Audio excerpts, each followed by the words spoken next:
Hi, this is Celeste from Protea Movement Studio, and I want to share about one of our styles of yoga here that can be a little off-putting for people not familiar with the terminology, but I wanted to share how transformative Vinyasa or flow yoga can be.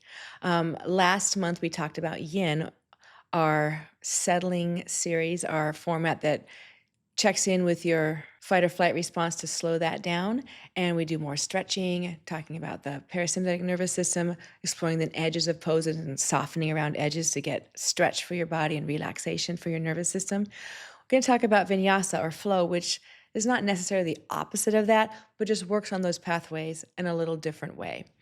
I started with yoga, with flow yoga, many, many years ago. And at first, I started it for the physical components.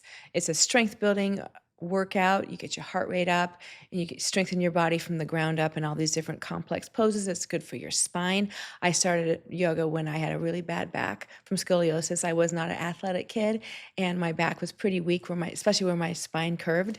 So I tried yoga and a dare from my friend because I was tired of always being in pain.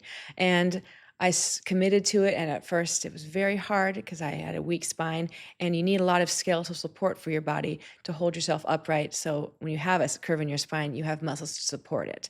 So I started that, and I cried a lot, and eventually I started to notice my flexibility and my mobility and my strength started to build. And after a couple months of a pretty consistent practice, I started to notice that my back didn't hurt as much.